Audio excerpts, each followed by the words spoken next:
Hi, and welcome to this week's Thursday Thoughts. I'm Sarah Hammerker, and I'm glad you joined me.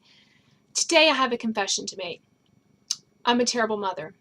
And before you call the authorities and report me, no, my children are fed, clothed, and they have plenty of love.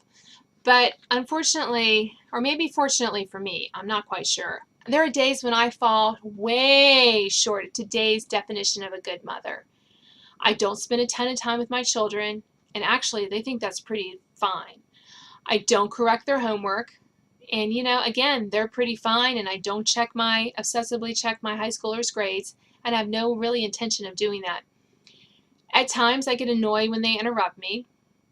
I sometimes yell at them when they frustrate me. Who doesn't? How many times have I not paid attention to them, what they were saying, because my attention was elsewhere?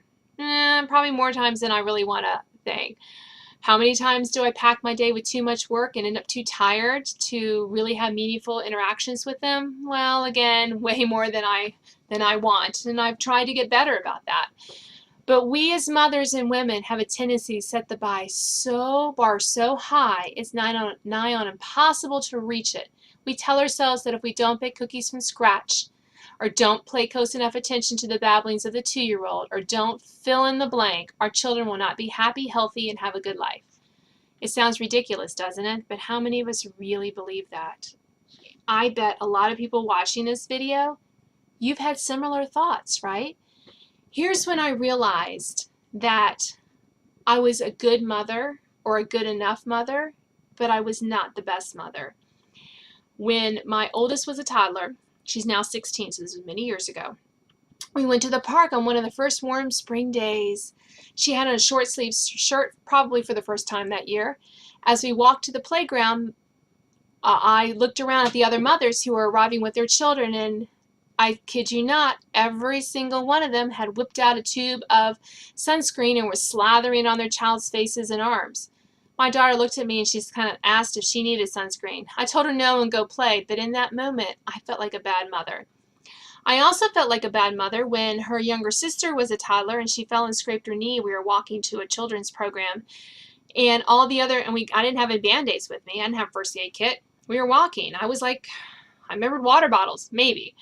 We get there, and of course, like 20 moms whip out Band-Aids for her. Even though before she was okay, it wasn't gushing blood or anything. It just was kind of funny. And then again, I felt like not a good mom. I'm the mom who lets her kids eat Cheetos sometimes. All right? Yeah, I know. It's terrible. But not all the time, but sometimes.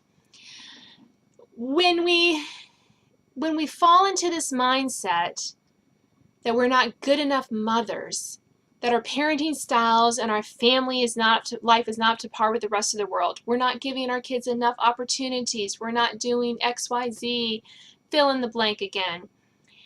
The result, our children will not be able to fulfill their great destinies. We will miss out a lot on the joys of childhood. So back to the sunscreen incident. That was when I realized I am not that mother. I am not the mother who's prepared for everything.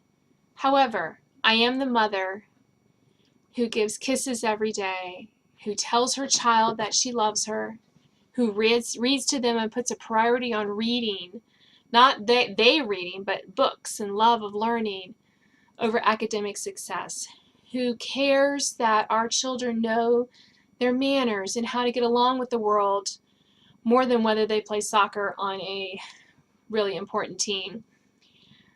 It's not important for us to be the perfect mother for our children, because God gave us these children, and so therefore we are the best mother for the children He's given us. And I think if anyone watching this can just remember, you are a good enough mother, and that is good enough. I hope you join me next week.